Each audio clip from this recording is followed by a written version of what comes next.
anticipate a certain amount of squawking from the peanut gallery. And if it bothers me at all, it's like for a fraction of a second because I do the work. I put in the time, I do the work. So what do I got to worry about? I think, when somebody gets angry, it's very much like sex. It's a shortcut, it's a short circuit to avoid doing the work. And sometimes the work is nothing more than making self-inquiry. If we're in a habit of depending on other people to give us all the answers, well, we're lazy bums, or bumettes, as the case may be. All it takes is, you don't even have to close your eyes to do this. It's a really simple exercise. You simply ask yourself, what am I overlooking? What have I failed to do? What have I not done that I could be doing in order to either alleviate or eliminate the problem, to contribute to its solution? May not solve it, may not solve the world or save the world, may only be able to save myself and maybe, if I'm lucky, one other person. Charlie Lutz used to say, if you can save yourself, start there. And if you can save at least one other person, you're fine. You're good. Some people are lucky they can save 20 people, And some people, like Maharishi, can save millions. But start with yourself. If you can't save yourself, what's the point of trying to save somebody else? If you're drowning, what's the point of trying to save somebody else from drowning if you're drowning? Save yourself, but if you can, save at least one other person. Because although TM has nothing to do with saving anybody, it does have to do with taking care of yourself. As Maharishi Mahesh Yogi has said on more than one occasion, the practice of yoga is a totally selfish act. And so anybody who complains that, Maharishi brisked his way into the ashram and shoved aside the other ashramites to get all the special attention from Gurudev, fine. But that's not the way he would tell the story, but it's kind of the same. It's kind of the gist of it. He would say, well, I relieved this elderly gentleman who was in charge of sweeping Gurudev's and cleaning up Gurudev's room because he looked awful tired. He said, go take rest. One of Maharishi's favorite expressions to his meditators, go take rest. In other words, go meditate. But he said it to the old man, and the old man obliged him very readily. He said, this young squirt wants to take over my job? Great. I could use the rest. He's probably going to himself. So yeah, you could say, but Maharishi was a little on the aggressive side, and he got all the benefits for being aggressive. He wasn't nasty about it. He would not have stayed 1 microsecond in that ashram. Trust me, if he was nasty about it. No, he was totally pleasant and humane, and he was relieving an elderly gentleman from fatigue and took over the job because he was a young squirt. He was in his early 20s or something, So there's nothing wrong with work. If you're willing to put in the time, if you're willing to put in the effort, if you're willing to put your attention sustained for any length of time on one subject. Some people would call that concentration. I just call it focus. I don't call it concentration. Concentrating on the tip of your nose. I don't think so. It's just focus. It's dedication. It's devotion. Religious devotion. Say the rosary blessings 1,000 times over and over again. Yeah, that's work, because you're devoting yourself to a task and you stick with it. And maybe you get results, instead of just doing it once flippantly and saying, well, okay, I'm good to go. Or if I didn't get results after the first time, then chuck it. Sometimes, effortless activity is all good. There's nothing wrong with effortlessness in activity. But sometimes certain activities, for whatever reason, God knows why, we'll know in hindsight after the fact, but ahead of time, we'll never know the reasons usually. Not all the time. Sometimes we'll know the reasons if we're lucky. It may not be because it was the wrong work, or the wrong activity, I should say, or because it was too easy. Maybe that's why we didn't get results. Maybe it's got to be more effortful. No. maybe all we have to do is simply keep doing it. You know, how long have I been working at this? Okay, a few years. So I got better at it simply because I put in the time. And I like this image because it's got the mouse there, because it's largely been in front of the computer that I've been spending all my time giving myself swollen legs in the process. I don't get swollen legs anymore. I don't know why. Must be all the supplements I take. Anyway, and I got a new chair, one of these lean chairs. You lean your knees into it, and there's no back support. So it forces you to sit up straight and strengthen your back muscles. I still get a bad back on occasion if I twist it out of alignment, pushing or carrying something heavy. And it does hurt my shins, my upper shins, because it puts pressure there. But it certainly is better posture for me than sitting in a chair. It took me a while to get used to it. I went back and forth, but a lot of times I would just kneel on the floor to give myself relief because I slouch in the chair. I'm terrible in a chair. So these kinds of chairs are cool. I can't show you a picture of it, or I just don't want to bother, because the point of this video is work. So if somebody wants to complain, this, that, and the other thing, to distract the discussion away from the topic in question, it's because they're scared of doing the work themselves. They're terrified. They want somebody else to plow the field for them. And, oh yeah, sure, if the field has already been plowed, what difference does it make if you come along and plow it? It's already been plowed. No work there. You're just going through the motion. You know, it's like when I bought this chair. Okay, back to the chair again. I got it off of Amazon, and it came assembly required. Okay, no problem. It came with all the tools, the hex tighteners, and so I didn't even have to have a set of hex wrenches. Yeah, it came with the correct hex wrench, 2 of them actually, because it takes 2 because the way it works, even though they're both the same size wrench. So it came with everything to put it together, but assembly was required. So I didn't mind. Great. Whoopee-doo. You know? So maybe that's what somebody wants from me, is a kit with instructions. Connect A to B, and you're good to go. You know, practically almost plug and play. Sorry, I can't accommodate you there. To do that would require heavy industry, and to do that would mean that our vested interests and our banking establishment and the government and everybody involved and the Saudi Arabians selling oil, and everybody would have to agree with you. And I don't think that's going to happen in my lifetime or your lifetime. It is all going to be cottage industry, or it's not going to happen. You either do it for yourself and your neighbors, or it's not going to happen. And if you expect me to do anything for you, you can forget it. Stick your finger up your rear end for all I care, because all I'm giving you is knowledge. And that's all I want to give you. I've done the work. Oh, trust me, it's been a tremendous amount of labor of love. And a labor of effort, too. And a labor of strain. Hardly effortless. But I loved it. I enjoyed doing it, even though I racked myself silly doing it. I enjoyed doing it, and I got a talent for it. And what did Charlie say? Do what you're good at doing, and do it what you enjoy doing. But I don't enjoy doing things for people that they can do for themselves. Aha. So you see why I hold off building a model? I'm not going to build no models. You go build your own model. I will simulate it for you, to design it for you, but you got to build it.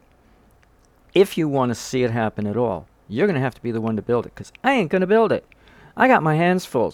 I've said this in a prior video, so it's worth repeating.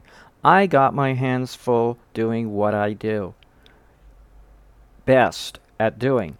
I don't have test equipment, so if I want to build me a circuit, it better be a bionic circuit, because the only test equipment I have is my body, and my body's very electrosensitive, so I'm very good at doing that. So I do have some expertise in building bionic circuits, biocircuits, but electrical circuits that could kill you if you touched them, you know, if you connected your body in line or in parallel, regardless. No, thank you. I'm not going to go there. I've been electrocuted before. I don't want to do so again, multiple times. Not by lightning, either. My first experience, no. No, I'm not even going to go there. I'm not even going to describe my experiences. It's not necessary to justify my point of view. You justify your point of view in being so cranky and grumpy that you've got to complain, oh, build it and then we'll believe you. Build you and then we'll trust you. Oh, theories around all over the place. It's not worth anything. Oh, really? It took me years to develop the theory that I've developed to this point in time. Years. Going through a whole bunch of other circuit designs that I had to discard because they were either not practical or buildable, or not practical or not buildable. At least what I got now has a semblance of buildability. It has a semblance of realism to it. A semblance, okay? So I'm confident that it's as close to reality as I can bring a design to its fruition. But you got to do the work too, you know. I can't do it all for you. I haven't changed. I've been this way all my life. As a child, I didn't do anything for anybody. If they asked me a question, I said, oh, this is how you do it. And then they were expecting me to do it for them. And then somebody else in the dorm at college where I was at said, well, you know, he's not the kind of person to do things for you. Oh, really? They thought they were in luck, you know, I was going to do everything for them. Oh, I was growing wheatgrass, that was it. So I was telling them how to do it, but I wasn't going to do it for them. For the ladies, it was different. Oh, would you like some wheatgrass? Oh, step right up and juice your own. Here's my juicer. 25 cents, please, per ounce. But no, if you were a guy, you did it yourself. Hey, maybe it's a guy thing, I don't know. But if you're a stranger and you're a guy, don't expect me to do it for you. You know, because there's no payoff for me. Hey, let's face it.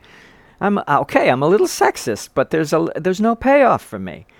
If you're a pretty girl, maybe you might have a chance. Something along those lines, like somebody who looks helpless, but a guy, nah, you don't look helpless. You're just whining. Whine, whine, whine, whine, whine.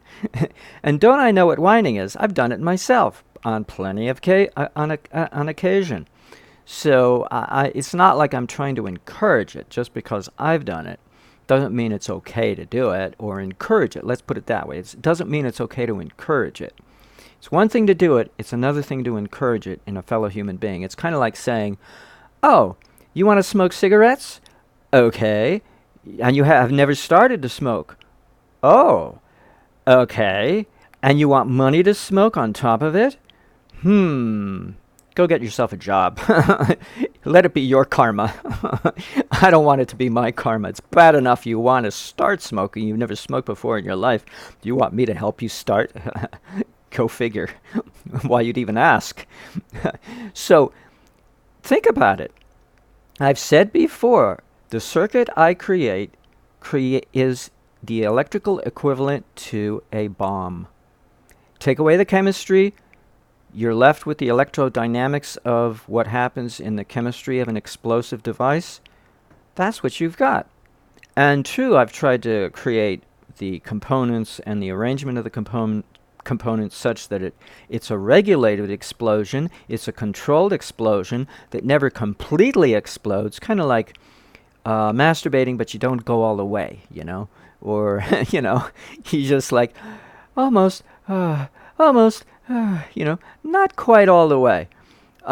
You know, so it's pleasant, but not extremely pleasant. Well, you don't want the thing to blow up in your face and destroy your shop and rip off your arm in the process, or your head, or worse, make you go blind. Shoot some shrapnel up your eyeball. So, no, we don't want that to happen. There's no guarantee it won't happen, because my circuit has to be fine-tuned, because reality is not the same thing as simulation. I try to get it close, but there's no guarantee it's going to be the same. No guarantee it won't go comatose on you and need to be tweaked in order to come alive with energy, more than what you put in. But you don't want it to be too much. So there's no guarantee that weird things could happen. But you do have to do some work. And so what I suggest is what I did. What did I do? I'll tell you what I did. I went online. This is the very beginning. If I'm spelling this correctly. I went on Wikipedia and I made a an article that they took away because they didn't think it was appropriate, but it was a term that I found somewhere.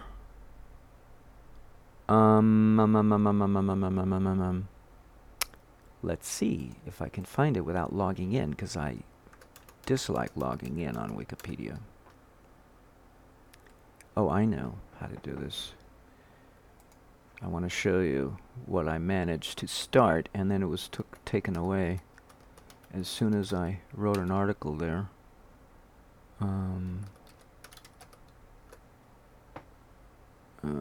Vinyasa, yeah, right, that's just what I want. Oh, here we go.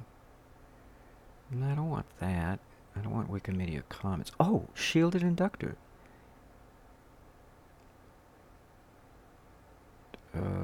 Yeah, that must be it. We're merged. Ah, see? I think what they had, either they had a pre-existing page and I added to it, or I started it, but in any case they took it and merged it into the article on inductor. So if we go to the article on inductor, and we if we shrink down the size of this a little, shielded, here we go. So I had done something to this paragraph. Let's see what I did.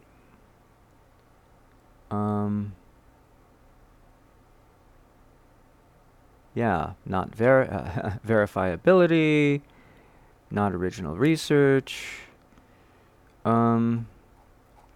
Oh, well, if we go back in history, well, I bet we'll find it. That's right. View history. It's available to everyone. So, you look down the list for me. Let's see if we can find me. Oh, I'm not even there. Then I must be on the next page. Because they do have more pages. Older by 50. Whoopsies. Nope. Older by 250? I don't know. Could be. It'll be hard. Ah, there I am. So, let's see. Edited by current, previous. No, that's not right. Now, which link do I use?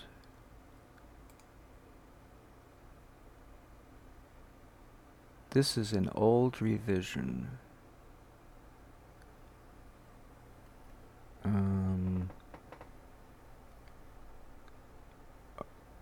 Must have been while they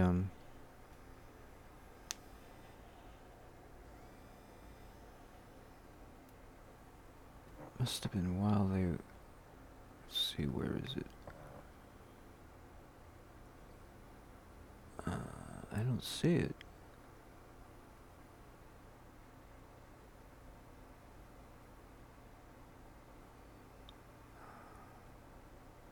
I never take talk calls while I'm taping. Huh, where am I? Whoopsies.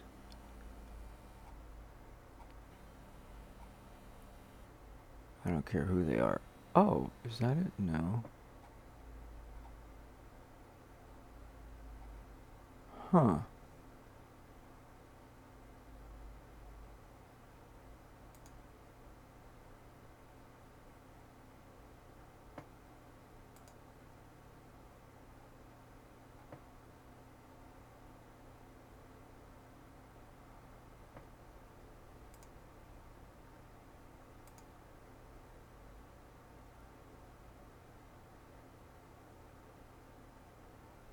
Well, this doesn't have the version number, though.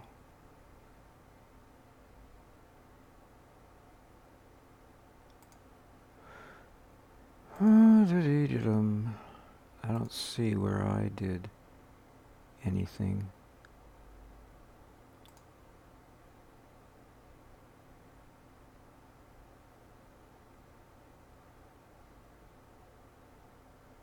this is how I got my start. So I thought I'd give you a little background here.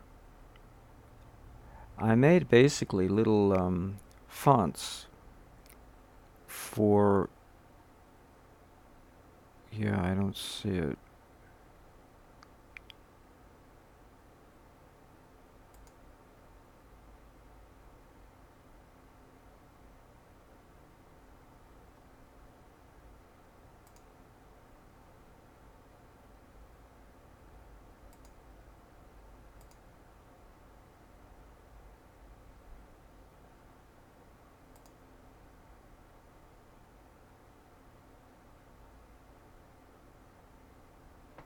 Edited by Vinyasi. Okay, so this is mine.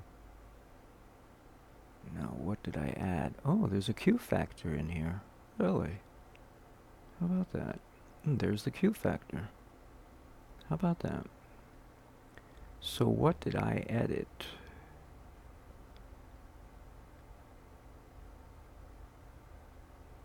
I wonder.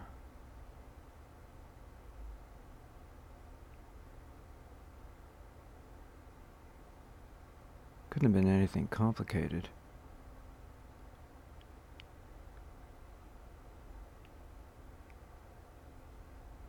Because I wouldn't have been able to handle it.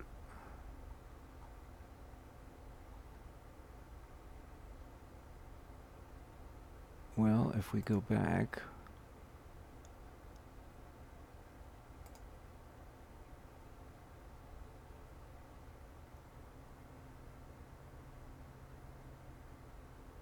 it's not much of a change. 1 or 2 words.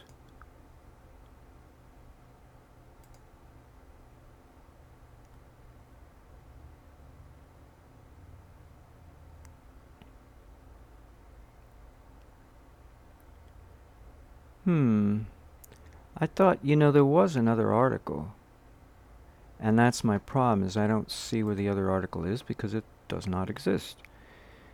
Vizmir. By linking to its article. Oh, I linked to an article. Oh, is that what it was?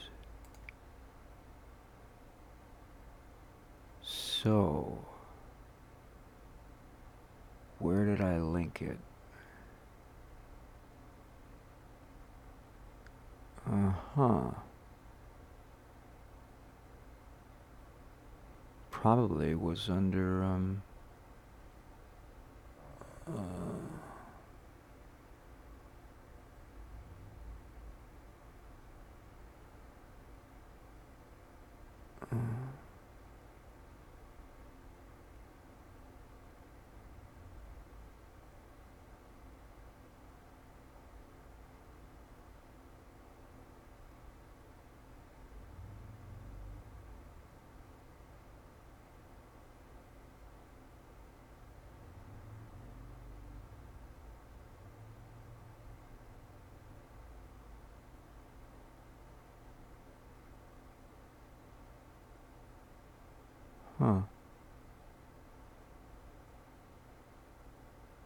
Interesting. There's no way for me to know, is there?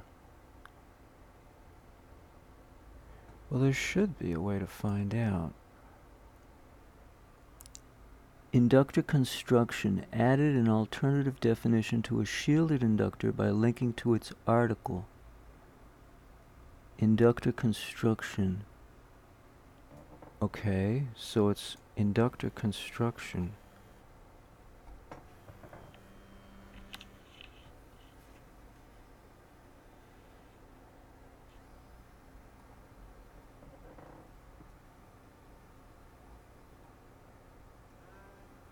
Shielded, here we go.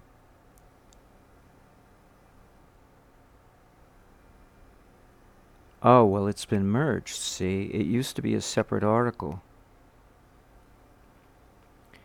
Well, oh, that's a noisy. Let's see, where is the other instances?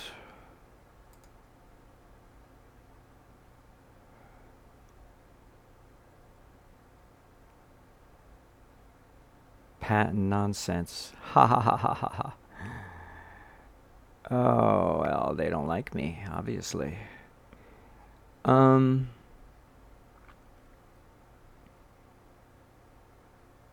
well, basically, I'll just have to describe it to you because um, it's not something that seems to exist anymore. They had to get rid of it. It's basically an inductor that's grounded at one end with a resistor. That's how it all got started. And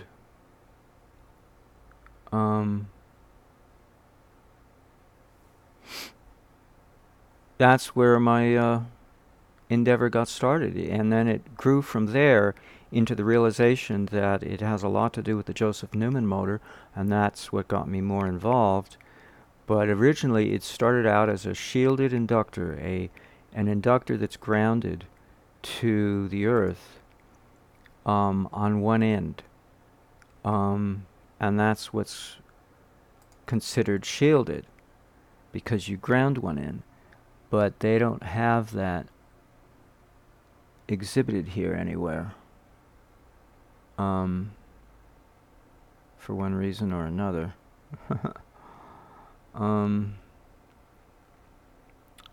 For one reason or another. Yeah. Because it had very interesting properties when I simulated it in LT Spice. Maybe it comes out of this. Oh, a decoupled. Right. A decoupled inductor. That was it. Signal filtering. That was it. Because it filters out certain frequencies. Decouples the DC current while allowing the AC current to pass. That was it. That was it. So it had to be decoupling an inductor. An inductor, right. Decoupling. Inductor decoupling, or decoupling capacitors. You know, we have decoupling capacitors. Oh, maybe that's where it started. Bypass filters. That's it. Yeah, it was called a bypass filter. Now I remember.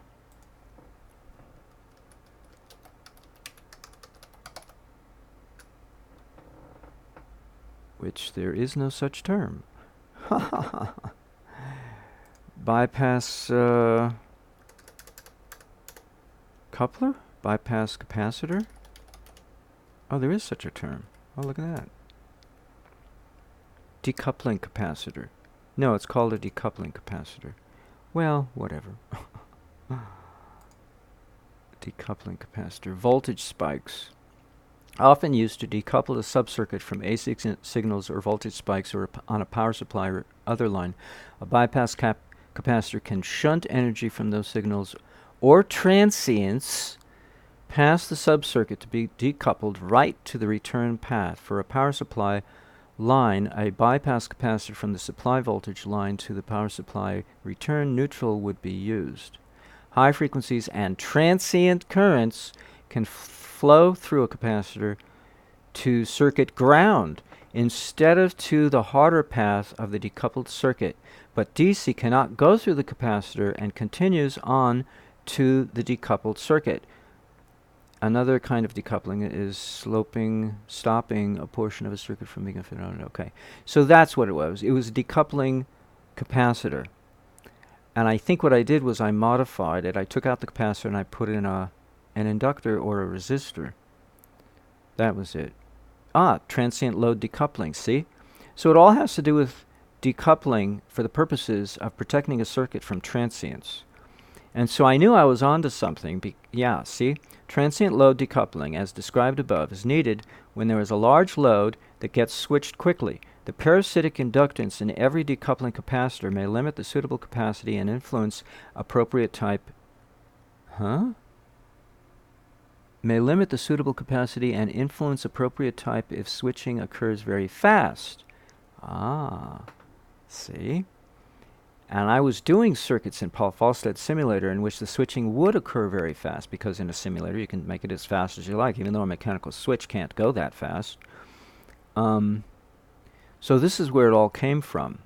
The fact that I was studying transients caused by switching, and I came across these articles on decoupling that involves a capacitor. And that led to a decoupling inductor. So I took this schematic, and instead of using capacitors, I used inductors or resistors, but something other than a capacitor. That was it. And that led to ground. I think I had an inductor here, and then the capacitor led to ground. That was it. So the inductor was my load, or my circuit, shall we say. And that's the way a transmission line works that Eric Dollard has pointed out to us, a TEM line, a regular old transverse electromagnetic transmission line. The capacitance goes to either the other line, the return line, or to ground, depending on how the thing is wired. You know, if the ground is used as the return wire, then you have capacitance between the suspended transmission line above ground, the ground underneath, and the capacitance between the two. So that's where I got it from. So I simply modeled it off of that. And it grew from there. So this is the beginning. This was the start of where it turned into what it is today. And they didn't like it that I was making changes to their articles on Wikipedia. They removed it, you know. This was a few years ago. I've had my ins and outs with them. You know, I got strong feelings about this stuff, so I don't mind poking my nose where people don't want me to be poking it, because I think, hey, you know, something's got to be done here. I make a little change. I'm lucky enough that, but see, it's high on their list. There's another thing I learned about Wikipedia. It's a question of prioritization. And if something's high on their list, their watch list, they keep tabs. But if it's not high on their list, you can get away with stuff. I've seen articles that are so atrocious, worse than what they complained about mine, and they've been sitting there for years and nobody touches them. Certainly not delete them or complain. Anyway, so it all comes down to work. Get back to the main topic. Recently closed tabs. It's not even there. Oh yes, here it is. It's all about work. Are you willing to do the work? If you're willing to do the work, then you won't have much to complain about. And why would you want to complain? Because you've already figured out what the source of the problem is, so complaining is over. Complaining is really for people who don't work. All right? It's real simple. Complaining and work are like oil and water. They just don't mix unless you add lecithin, some kind of emulsifying agent, to get them to somehow come together. And, you know, otherwise they, no, anything but that. So, there you have it. Oh, dear. I hope you enjoyed this video. I sure did enjoy making it, because that's basically a complaining video. See, now it's my turn to complain. Okay, enough.